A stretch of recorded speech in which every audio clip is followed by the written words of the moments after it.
Hi everyone, Adrian here. Welcome back to this episode of Wild Bush and Grit, and today we're going to make some dry meat.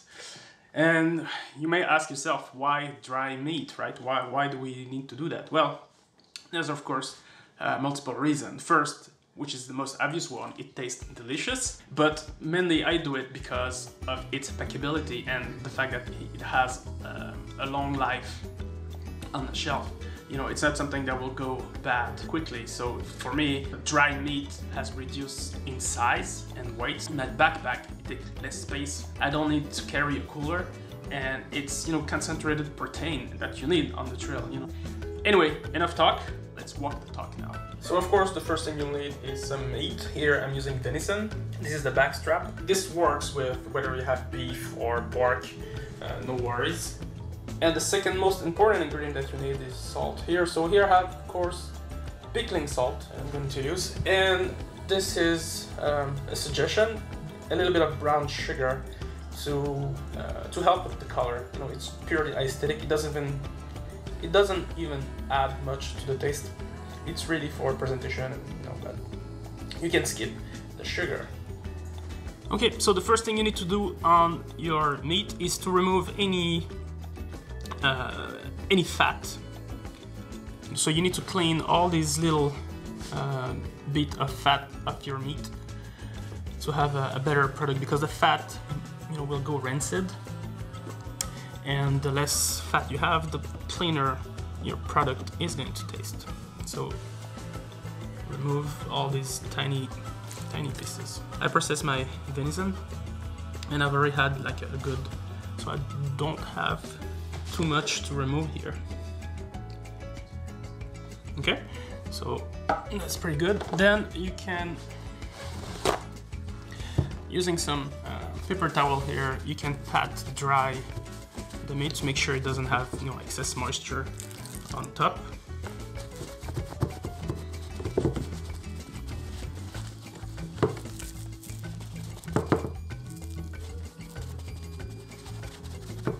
Okay, so that's nice.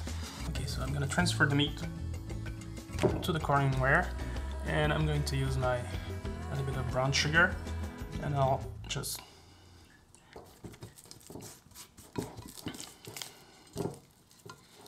pour it on the other side.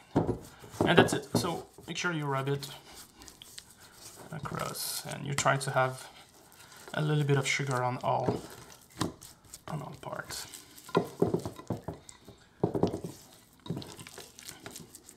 Okay, so that's good. Get this out of the way. Next, salt.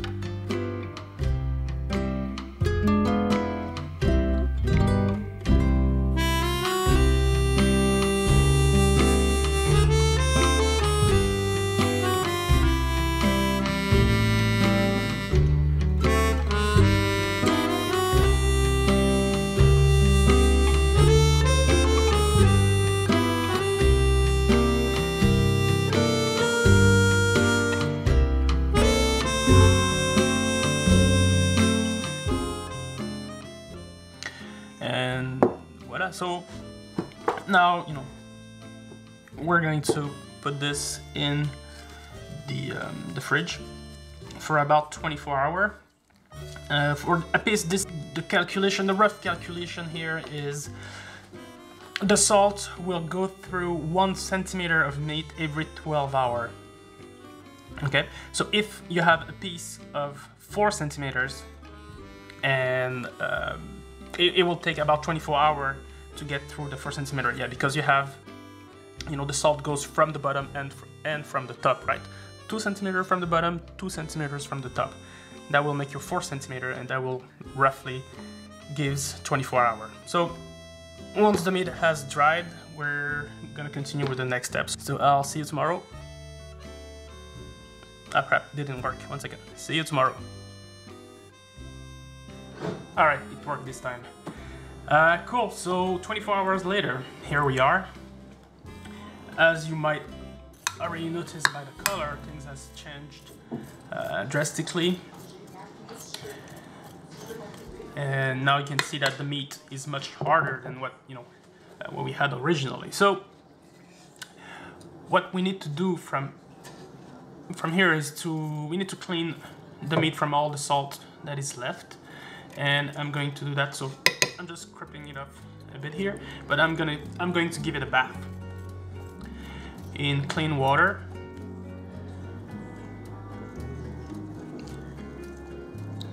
And I'm gonna make sure that, you know, we're getting rid of all the salt on the surface.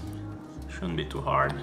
So you realize that, no, it's much smaller, much thinner. It's also very, very firm, you know, pretty good here.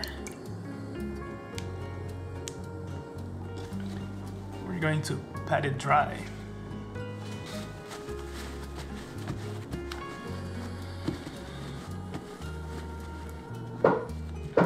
Good.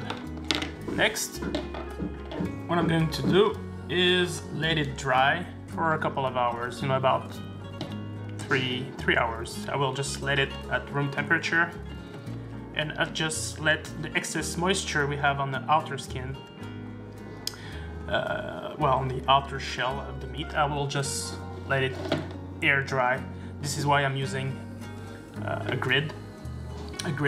This is why I'm using a grill, so making sure that air circulation is good all around it. And I'll see you in about 3 hours. The dry meat here, it kind of has lost its color. I was hoping the sugar to help keep a little bit, but anyway, whatever.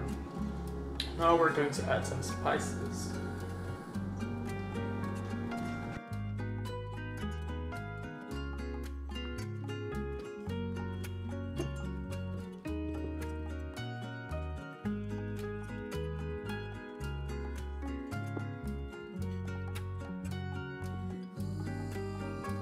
You need to make sure that all sides of your meat are well coated with the your manage of spice. You know, if you have, like, you know, some crevices, you can sprinkle a little bit of spice inside of it. You want all nooks and cranny. Fill up all nooks and cranny with your spice. It's gonna make a really, really nice even crust. Look at that. Smells wonderful.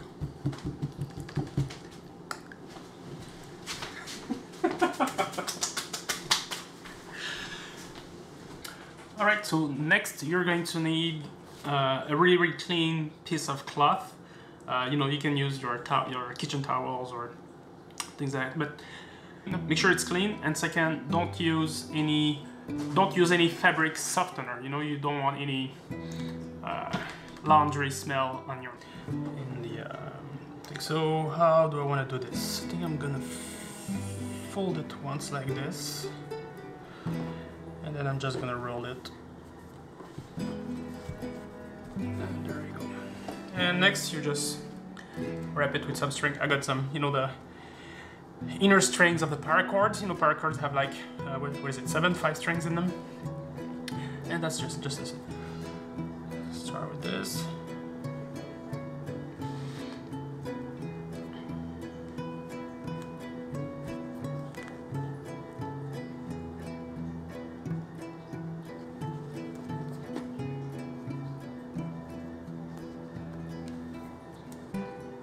I actually forgot how to tie my roast, and I just remember how to do it. That's not the proper way, so it still works. This is not proper. As I tied it up, I make sure that I had like a loop here, so I can hang it in my in the fridge. Okay.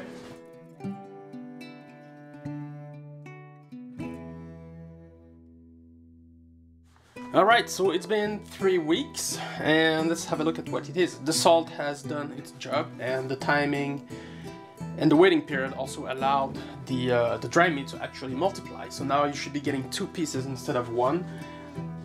I'm kidding, I made a second one in the meantime. So let's have a look. This is the first one that I did, the one that I filmed, and let's have a look at what we have here.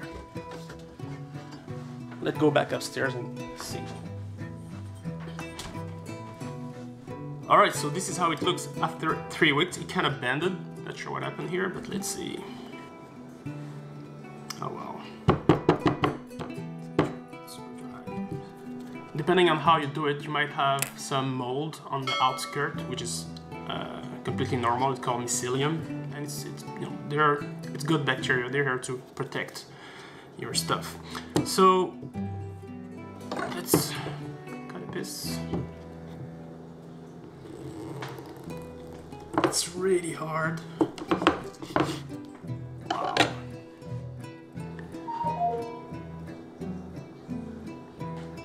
And you see, you know, we still have a little bit of redness in the middle and kind of dark on the outskirt. It's really cool.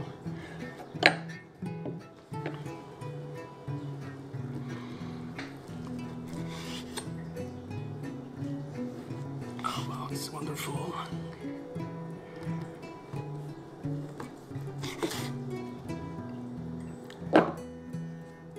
That. Beautiful, isn't it?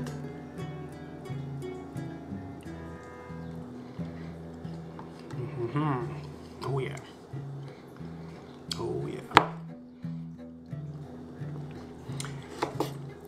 So this is great food for the trail and, you know, camping. I would vacuum seal it and bring it with me, and this can, you know, it will stay